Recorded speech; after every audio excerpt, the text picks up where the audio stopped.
Sir, ഒരു employer ചിന്തിക്കുന്ന പോലെ ഒരു എംപ്ലോയി ചിന്തിക്കുക അത് സാധ്യമായിട്ടുള്ളൊരു കാര്യമാണോ? പലപ്പോഴും ഇപ്പോഴത്തെ എംപ്ലോയീസ് ഫേസ് ചെയ്യേണ്ടി വരുന്നൊരു പ്രശ്നമാണത്. എന്താണ് സാറിൻ്റെ അഭിപ്രായം? പലപ്പോഴും എംപ്ലോയീസ് പറയുന്ന ഒരു കൺസേൺ ആണ് എന്നെപ്പോലെ എൻ്റെ എംപ്ലോയീസ് ചിന്തിക്കുന്നില്ല എന്നുള്ളത്. എന്നാൽ ഒരു സത്യം എന്താണെന്ന് വെച്ച് കഴിഞ്ഞാൽ, എപ്പോഴാണോ നിങ്ങളുടെ എംപ്ലോയീസ് നിങ്ങളെപ്പോലെ ചിന്തിച്ചു തുടങ്ങുന്നത്, അപ്പോൾ അയാളും ഒരു എംപ്ലോയറായിട്ട് മാറും. നിങ്ങൾ ചെയ്തുകൊണ്ടിരിക്കുന്ന സെയിം ബിസിനസ് തന്നെ അയാൾ മറ്റൊരിടത്ത് ചെയ്തു തുടങ്ങും. നിങ്ങളുടെ ഒരു ആക്റ്റീവ് കോമ്പറ്റീറ്ററായിട്ട് അയാൾ മാറുകയും ചെയ്യും. ഒരു എംപ്ലോയറെ പോലെ ചിന്തിക്കാൻ കഴിയാത്തത് മെയിനായിട്ട് 4 കാരണങ്ങൾ കൊണ്ടാണ്. ആദ്യത്തേത് പേഴ്സണൽ ഡിഫറൻസുകളാണ്. ഈ 2 വ്യക്തികളും വ്യത്യസ്തങ്ങളായ സാഹചര്യത്തിൽ നിന്ന് വരുന്നവരാണ്. അതുപോലെ തന്നെ വ്യത്യസ്തമായ സ്കിൽ സെറ്റ് ഉള്ളവരാണ്, വ്യത്യസ്തമായ എക്സ്പോഷർ ഉള്ളവരാണ്. ഇക്കാരണത്താൽ തന്നെ അവർ ചിന്തിക്കുന്ന രീതിയും വ്യത്യസ്തമായിരിക്കും.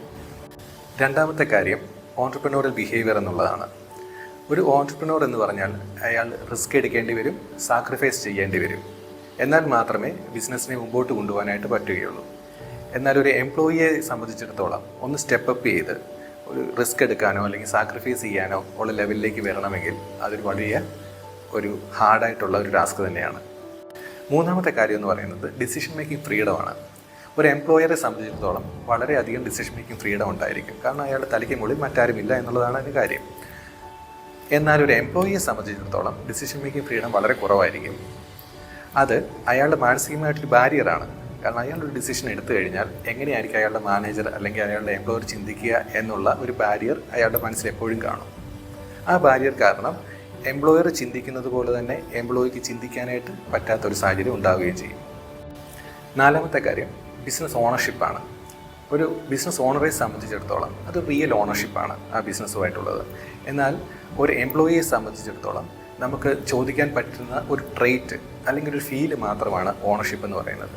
അതുകൊണ്ട് നമുക്കൊരിക്കലും ഒരു എംപ്ലോയിയെ പുഷ് ചെയ്യാനായിട്ട് പറ്റത്തില്ല. യു മസ്റ്റ് ഹാവ് ഓണർഷിപ്പ് എന്നുള്ള ഒരു കാര്യത്തിൽ.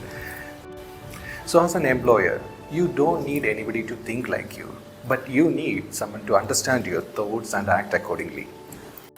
So to make your employees to understand your thoughts, you need to have clear vision, mission, documented procedures, documented policies and the monitoring systems.